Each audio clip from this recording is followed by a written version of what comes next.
of it is. So there's white clover, there's crimson clover, which we have growing here as well, and then the red clover. You'll see it growing in fields and patches, but the flower is more of like a pink purple.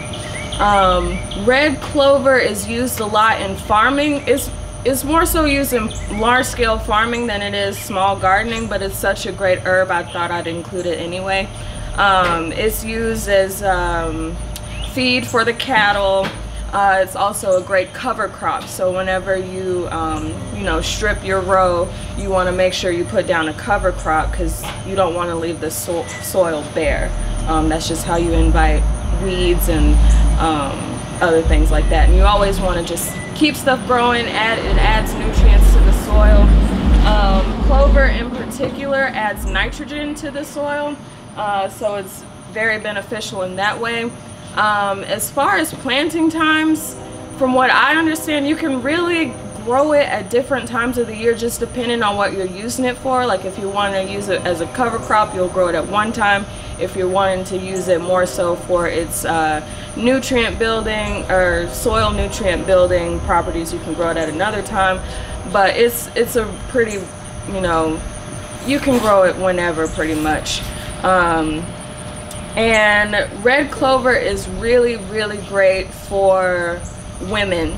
Not to say that men can't use it, but it's really great for women. It's a good hormone balancer. If you have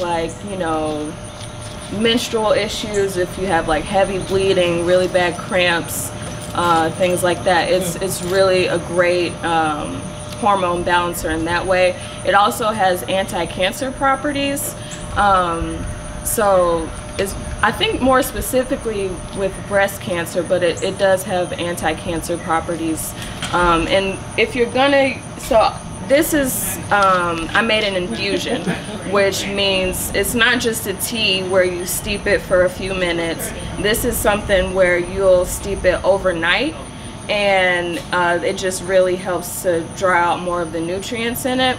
And if you're going to use this for the benefits that I said, it's something that you'll want to take regularly to help build and tone like your uterus, help with the hormones. It's something that you can take over time.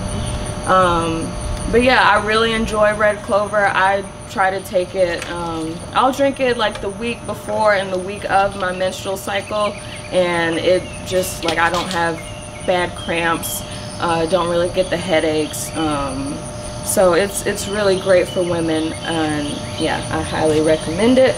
And we can try some samples of the red clover.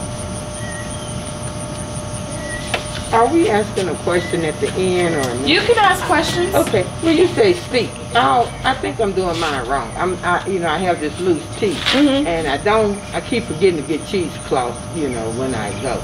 And so cheesecloth is what you use to steep it with. Explain steeping to me. So it kind of depends on, like, if you're using a tea bag. No. You just have the loose herb. Okay, so what I do, I just pour it straight in put the herb in the jar, pour the hot water over it, and just let it sit that way. And then I'll strain it off into another jar, and I just use a little strainer. Oh, okay. Oh, okay. Yeah, so you don't have to like are you putting the loose tea in the cheesecloth, or are you using the cheesecloth as a strainer? Previously, years ago, I had a cheesecloth and I put it in the cheesecloth. Then I put it in the boiled water, and then I just leave it on top of the stove and let it sit. You can do that. Okay. Yeah, but you can just put the loose herb in a jar and do it that way. Okay. Okay.